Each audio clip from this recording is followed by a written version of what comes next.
예전에는 큰 속에서 이렇게 건강 관련해서 갖고 이런 제품이 있으면은 영양학적으로도 우리가 조금 더 관심을 가져야 돼요. 알고 넘어가는 것과 모르고 넘어가는 것은 완전히 다르죠? 알고 안 가는 것과 몰라서 못 가는 것은 차이가 있는 거죠. 왜냐면 알고 안 하는 것은 내가 충분히 선택을 했다는 얘기죠. 몰라서 못하는 것은 모르니까 못했고, 우리는 이 영양학에 대해서 어차피 건강과 관련해서 우리가 비즈니스 하려면요, 당장 뭐 영양학을 내가 해서 뭐 한다는 것보다도 그걸 짬짬이 우리가 자료로서 가지고 있어야 돼요. 그래야 누군가가 불쑥 물었을 때 아무것도 모르고 건강식품 판다면은 또 그렇잖아요. 물론 아무것도 몰라도 건강식품 팔아요. 왜 그러냐면은 체험이 있으니까. 체험과 든든한 배경. 그게 뭐예요? 이 제품 먹으면은 건강식품으로서의 어떤 그 효과가 있다고 보장이 돼 있는. 그렇다고 또 기능성 식품 같으면은 건강 기능식품 같으면 또 그걸 또 기능을 또 인증받은 거고, 굳이 기능을 받을 필요 없이 이미 보편타당성, 상식적으로 이것은 이런 것에 좋아하는 제품들, 이런 것들은 뭐 우리가 굳이 그 영양학에 대해서 많이 안다고 해서 많이 팔고 많이 또 이렇게 유통시키고 몰라서 모든 유통시키는 거 아니라는 얘기입니다. 열정이죠. 사례. 정말 건강식품에 관련돼서 책 한 줄도 안 읽어본 사람이 있어요. 건강식품 가지고 유통을 잘 하신 분들이 있어요. 남의 사례가 내 사례가 돼야 되는 거죠. 그게 그러니까 남의 사례는 그게 거짓이에요, 거짓이 아니에요? 거짓이 아니죠? 있는 거라는 얘기예요. 있는 것을 아직 나는 시간적인 어떤 그 과정이 아직 짧기 때문에 그걸 내가 체험하지 못한 거죠. 만약에 내가 체험하고 어떤 것을 전달한다. 특히 우리 그 건강식품 같은 걸 전달한다. 내가 체험하고 전달하면은 그거 다 체험하고 언제 전달하는 거예요? 맨 처음 시작하신 분들은 당연하게 처음 시작 같은 거는 본인이 체험을 일단 해봐야겠죠? 자, 2년 후, 3년 후, 4년 후, 10년 후에 이제 들어온 사람이 있어요. 그 제품을 가지고 유통하는 사람들. 굳이 바퀴를 다시 만들어야 돼요? 이미 만들어진 바퀴 끼우면 되죠? 건강식품을 처음으로 이제 어떤 회사에 처음 어떤 식품을 만들었어요. 그러면은 그 식품에 보면은 전성분이 있을 거 아니에요? 성분들. 그 성분들 하나하나 보면은 이미 오래전부터 공식적으로 국가에서 그것이 인정된 거란 말입니다. 그럼 그게 들어있는데 이걸 먹고 내가 처음에 이제 그 신제품을 만들어가지고 처음으로 그 회사가 만들어져서 그 브랜드로 내놓았어요. 그러면 그 사람이 그걸 유통시키는데 자기가 그걸 전부 체험하고 유통시킬까요? 아니죠. 이미 오래전에 역사적으로 입증된 것들을 그걸 근거로 해서 유통시키는 거죠. 이게 비즈니스죠. 여러 부류의 사람들 만나다 보면은 이런 경우가 있어요. 밖에 비가 와요. 근데 창문이 안 보여요. 근데 들어온 사람이 비 온다고 그래요. 그리고 빗방울이 좀 맞았어요. 그럼 밖에 비 오는 거야, 안 오는 거예요? 근데 보지 않아서 자기는 비 온다고 안 믿는 거예요. 창문이 열렸어요. 밖에 비 오는 게 보여요. 그런데 자기가 안 맞았다고 해서 아직 비 안 오는 거예요. 이런 사람들 많아요. 틀려요. 적어요. 10명 중에 몇 명이나 될까요? 이런 사람들. 체험하지 않으면 전달하지 못하는 거. 자기가 직접 평생을 죽을 때까지 체험해보세요. 세상에 있는 걸 다 체험하나. 남의 것을 내 것으로 만드는 게, 그리고 그게 사실 실제적으로 일어난 일이잖아요. 그걸 가지고 하는 거죠. 이런 영양학에 대해서 충분히 알아두고, 그리고 이제 내가 몰라도 돼요. 누군가가 물어봤을 때 아미노산의 종류가 필수가 몇 종이고 10종, 이거 알 필요도 없어요. 아미노산 중에 필수 아미노산과 비필수 아미노산이 있다. 필수 아미노산이 있어야 우리는 약 20종의 아미노산이 필요한데 뭐 22종이라는 데도 있어요. 19종이라고 얘기하는 데도 있고. 그러니까 분리를 할 때 그러는 거죠. 자, 20종의 우리는 아미노산이 필요한데 비필수는 왜 비필수냐? 필수 아미노산 8종이 있으면은 간에서 우리 몸에 필요한 만큼 이 나머지 아미노산을 합성해요. 그래서 비필수. 이것은 반드시 있어야만 되는 거. 이게 나머지를 합성해내는 거니까. 그러면은 비필수 아미노산 필요 없냐? 필수 아미노산이 부족하면은 요게 부족해지겠죠. 그리고 간 기능이 떨어지면은 특정한 비필수 아미노산, 꼭 필요한 아미노산을 우리 간에 합성하지 못하겠죠. 그렇기 때문에 비필수 아미노산도 충분히 필요하단 말입니다. 근데 이 아미노산 제품은요, 비싸요. 바른 식생활을 하고 있어요. 이것은 절판된 책이에요. 책도 누렇잖아요. 절판된 책, 이게 예전에 이 수십 권 사가지고 사람들한테 이렇게 판매하고 그랬거든요. 이제 그 그룹에서. 우리 몸에 필요한 단백질. 이 단백질은 이런 아미노산에 의해서 만들어져요. 하나의 단백질이 만들어지려면은 중간 과정이 펩타이드예요. 펩타이드는 아미노산이 여러 개 붙어 있는 거고, 단백질은 아미노산 분자가 수천 개가 결합돼 가지고 특정한 성질의 단백질을 만드는 거예요. 이 손톱은요, 단백질이거든요. 그러니까 수천 개의 아미노산이 붙어서 만들어진 거죠. 하나의 단백질 구조 속에, 분자 속에 수천 개의 아미노산 분자가 있다는 얘기입니다. 그러면은 이것을 소화시키면은 완전히 쪼개면 아미노산이 되겠죠. 손톱이 잘 소화될까요? 안 될까요? 안 되죠.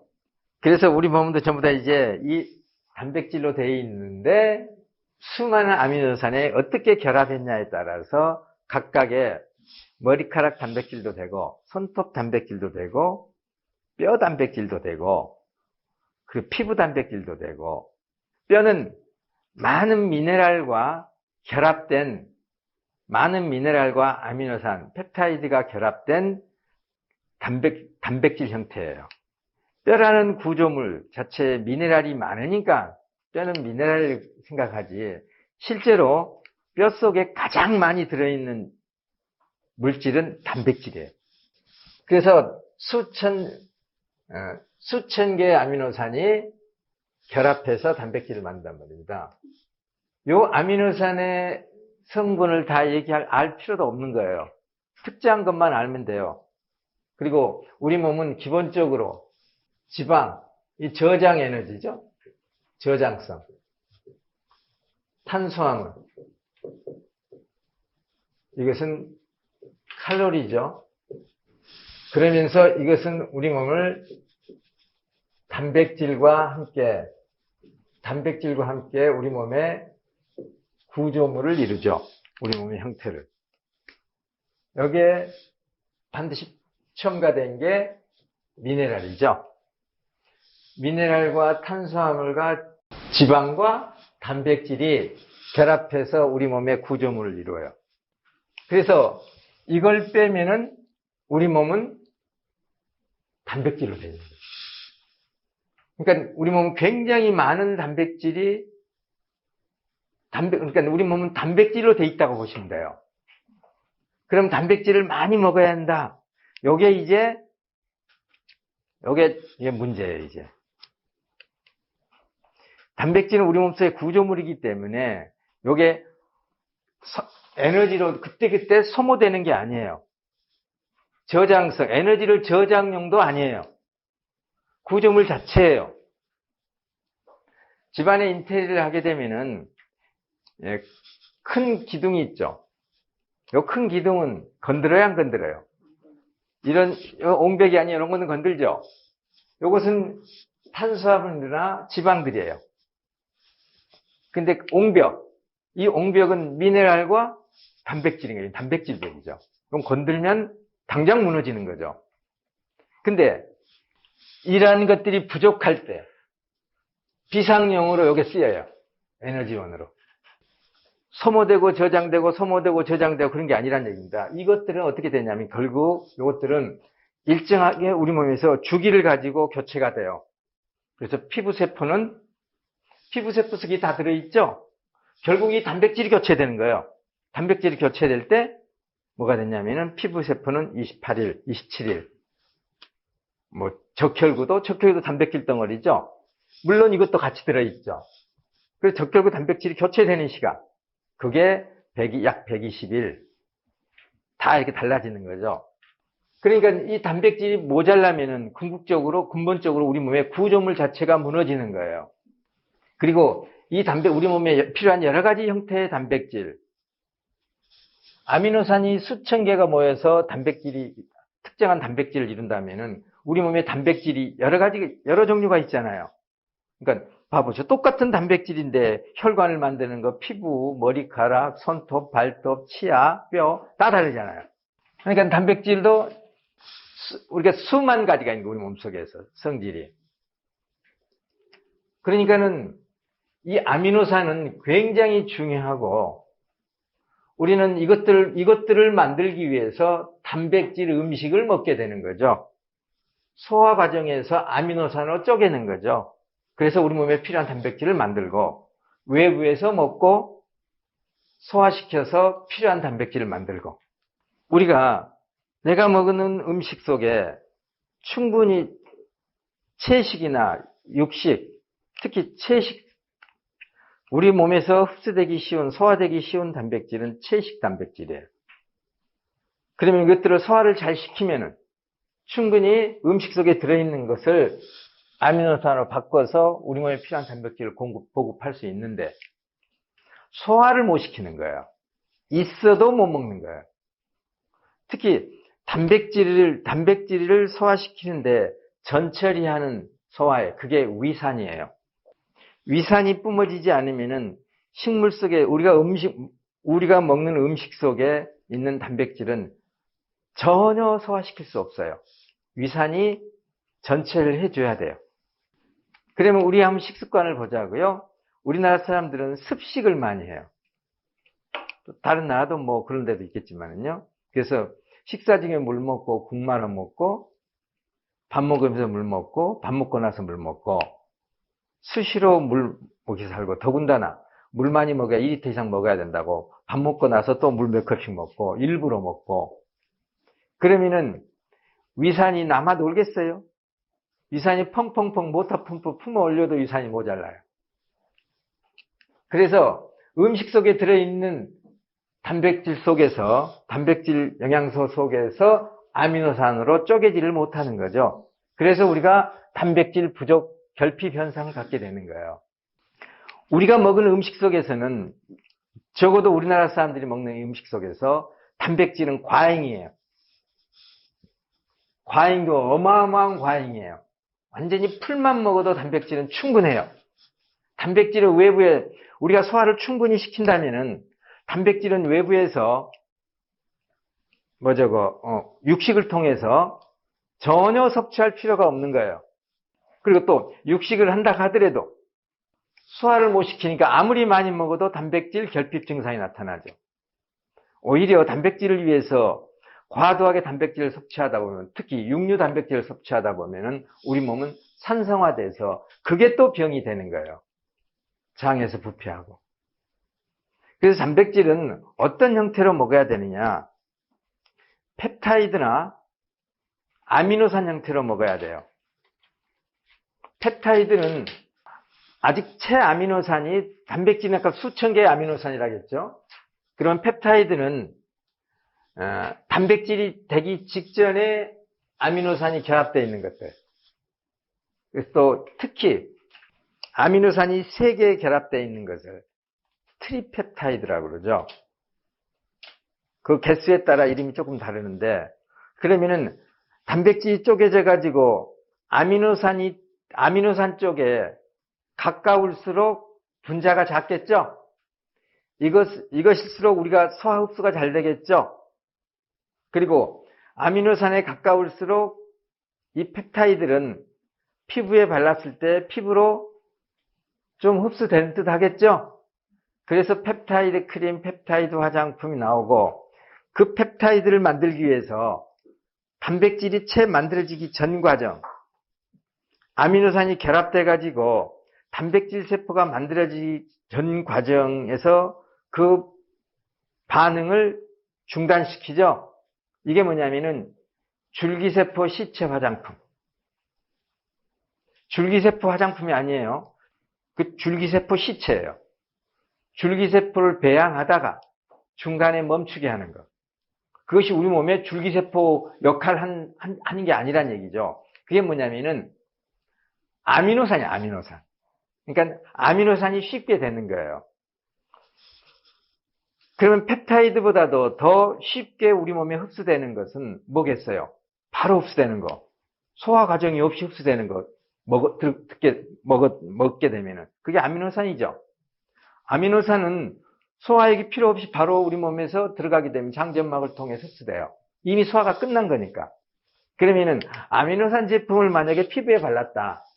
펩타이드 크림을 바르실래요? 아미노산 크림을 바르실래요? 아미노산 크림을 바라겠지. 그럼 얼마나 비쌀까요? 그게. 펩타이드가 그렇게 비싼데.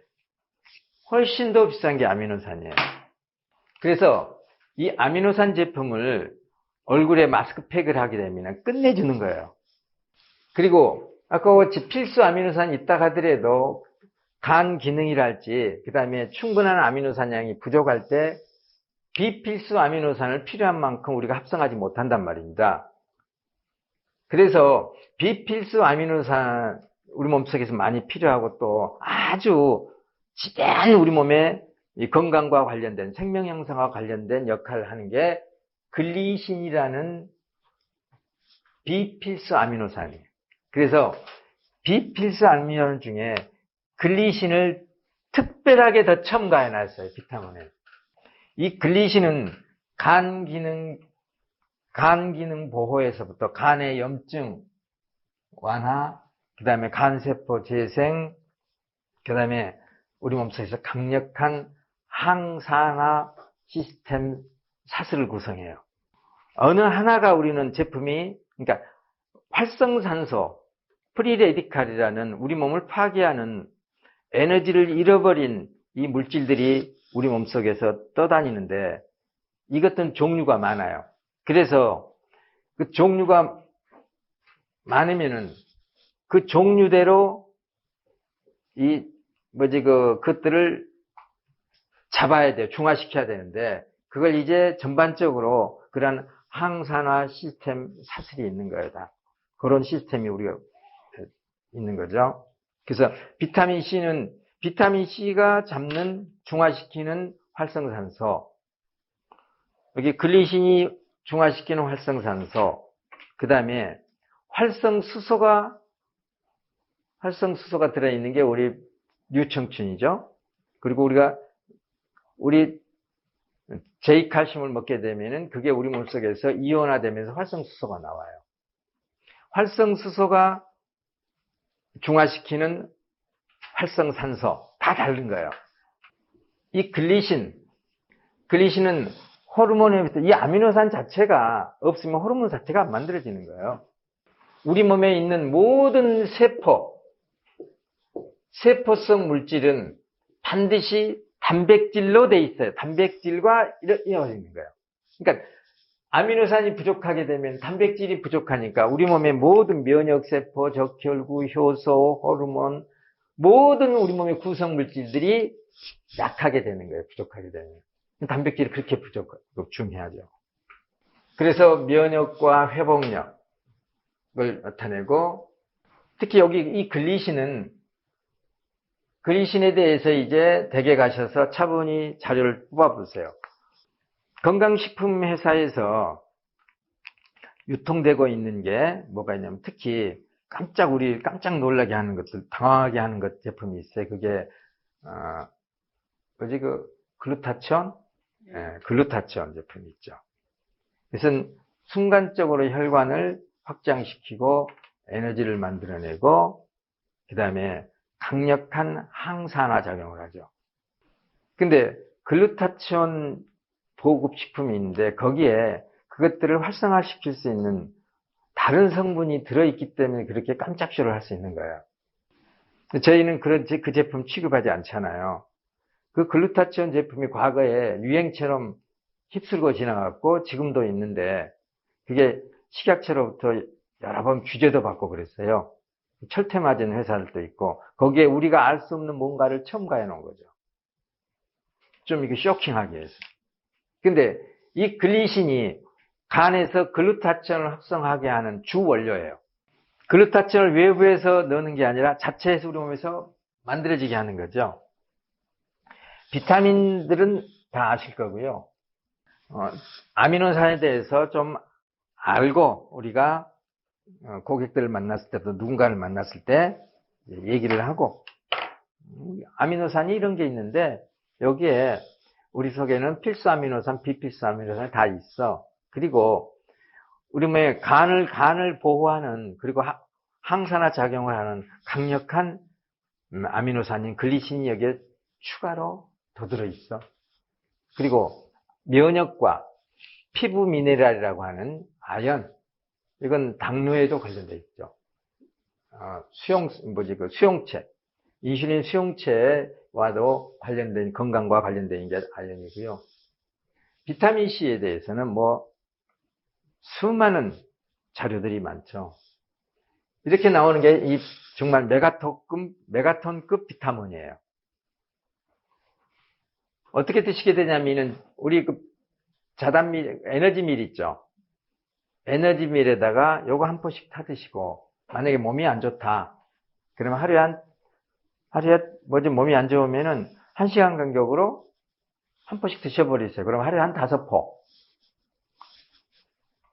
만약에 비타민 C만 가지고만 한다면은요. 비타민 C만 가지고 한다면은 어떤 메가 비타민 C 요법을 하면 어마어마하게 비타민 C를 18g 내지 20g도 하루에 먹어야 돼요. 정맥 주사를 하기도 하고 주사로 놓기도 하고 일반적으로 정맥 주사용 비타민 C는 따로 있어요. 함부로 비타민 C를 혈액 속에 넣었다는 큰일 사망이죠, 바로. 그건 비타민 C만 갖고 하는 거죠. 근데 우리는 복합이잖아요. 아연도 있고 그리고 강력한 미네랄인 이 비타민 C가 갖고 있는 역할들을 같이 공통으로 갖고 있는 것들 역할적으로 결과적으로 본다면 예를 들어 비타민 C는 강력한 천연 항생제, 항생제 비타민 C는 칼슘도 마찬가지죠. 비타민 C는 충분히 우리 몸속에서 메가로 의사의 처방을 받아서 메가요법을 할 때 그 어떤 해열제보다도 더 강력하게 해열 기능을 부작용 없이 한다고 보고돼 있어요. 그러니까 천연 항생제요, 천연 해열제요. 이게 비타민 C. 이러한 것들은 우리가 물론 아미노산 중에서도 그 역할을 하는 것들이 있어요. 그리고 특히 우리가 알고 있는 칼슘, 그 역할을 하는데 비타민 C는 각각의 영양소는 우리가 영양학을 할 때 각각의 영양소는 그 영양소가 갖고 있는 그 기능이 있는데 이것들이 복합적인 환경 속에서 들어있을 때 그게 제 역할을 제대로 하는 거예요. 뭐하고 똑같냐면은 최고의 사격 선수가 있어요. 근데 총이 없으면요. 총을 주지 않고 사격장에 내보내면 거기에 성적 내요, 못 내요? 못 내죠. 똑같은 거죠. 또 군인이 총을 가지고 전쟁터에 나가요. 총알이 없으면 그 군인이 아무리 용맹하다 해도 아무 필요 없는 거죠. 장비가 아무리 좋아도. 그처럼 각각의 영양소들이 갖고 있는 기능은 다 우리가 보면은 놀라워요. 우와, 이것만 먹으면 다 낫겠네. 근데 이것들이 결합해서 서로 아까 같이 총이 제대로 사용되려면 총알이 있어야 되고 그리고 손가락이 있어야 되고 제대로 쏠려면 어깨가 견착할 수 있는 어깨가 있어야 되듯이 이렇게 복합적으로 해야만이 기능을 한단 말입니다. 그래서 지금 제가 아미노산에 대해서 잠깐 우리가 일일이 아미노산에 대해서 얘기하려면 끝이 없어요. 그래서 제가 몇 가지를 읽어드릴게요. 신체의 모든 조직을 형성하는 데는 22종의 아미노산이 필요하다. 그 중에 필수 아미노산이 8종이다. 이제 20종으로 뭐 얘기하는 데도 있고요. 그래서 나중에 아미노산의 종류에 대해서는 댁에서 찾아보세요. 특정 아미노산이 결핍되었을 때 일어나는 불건강의 특이한 증상을 발견하기 위한 연구가 동물과 인간을 상대로 수도 없이 행해지고 있었고 행해지고 있고 지금. 예를 들어 동물이나 아기들의 섭생에서 트립토판, 아미노산 이름이에요. 메티오닌 혹은 이소로이신이 결핍되면은 간이 알부민, 글로불린 같은 혈단백을 만들 수 없게 되어 오줌의 정상적 배출이 불가능해진다. 부종으로 알려진 붓는 증세와 감염률 증가 등이 나타나게 되고 임신 중독증으로 고생하는 임산부들이나 만성 류마티스 열병에 걸린 아이들의 식사에는 특히 메티오닌이 결핍되어 있음이 밝혀졌다. 이런 많은 연구 자료들이 있어요. 동물에 있어서 트립토판이나 메티오닌이 결핍되면 털이 빠지고 히스티딘, 페닐알라닌 혹은 여러 다른 아미노산 중 어느 하나가 결핍되면 눈이 빨갛게 충혈되거나 백내장이 원인이 된다. 아르기닌이 모자라면 동물은 불임이 될 수 있고 남성의 경우 정자의 형성과 유동성의 감소를 초래한다. 트립토판이 너무 부족되면 동물의 고환은 위축되고 암컷은 낙태를 하게 된다. 메티오닌이 결핍되면 간에 지방이 축적되는 원인이 되고 이처럼 일일이 다 말로 표현할 수가 없어요. 나중에 자료를 할 때 한다면은 아미노산에 대해서 자료를 한번 만들어 보죠. 그러니까 끝도 없는 게 아미노산 얘기예요. 말을 하면. 그래서 아미노산을 얘기하니까는 쭉 해놓고 뭐냐면 이제 소고기 먹어라, 우유 먹어라 하는 거예요. 이제 서양의 영양학이란 게 그래요. 소고기 먹고 우유 먹으라고 그러는 거예요. 고기 먹으라고. 콩보다도 소단백질이 훨씬 더 좋다. 근데 육류단백질, 특히 소단백질하고 콩단백질하고 비교했을 때 양심적인 제대로 이렇게 된 양심적인 그 학자들에 의하면은요, 콩단백이 소단백질보다도 사람에게 훨씬 더 유효한 거예요. 좋은 거예요. 콩만 먹어도요, 예를 들어 하루에 두부 반모만 먹어도 단백질 끝. 그럴 정도로 우리 몸은 단백질을 많이 필요로 하지 않아요. 하루에 음식량에 탄수화물 7, 그러니까 단백질 2, 지방 1, 탄수화물 7, 그러니까 지방 2, 단백질 1. 그러니까 7대 2대 1로 먹으면 돼요. 칼로리 기준일 때. 그러니까 단백질은 아주 조금. 근데 이것도 서양 학자들이 만들어 놓은 거고 생명의 신비를 자기네들이 어떻게 알아요? 우리 몸은 단백질은 너무 중요하기 때문에 우리 몸은 단백질을 다 재활용해요. 다 재활용할 수 있어요.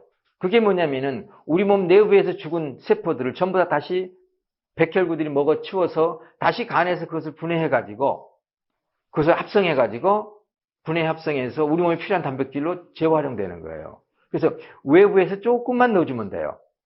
그리고 장내에 400조 마리의 단백질 덩어리들이 있잖아요. 400조 마리의 세균들. 그게 다 단백질 조각들이죠. 세균들. 변의 수분 빼면은 대부분이 세균이라고 그러죠. 수분 빼면. 그럴 정도로. 그러니까 이 세균들은 하루에도 어마어마하게 죽어서 변으로 나오는 거예요. 또 묻혀서 나오고. 만약에 우리가 소화력이 충분하고 한다면은요, 이 세균 시체, 소장 같은 데서 다 소화시켜서 우리가 다시 쓰는 거예요. 너무 많이 먹으니까 간에 그것들이 그냥 빠져나가는 거죠.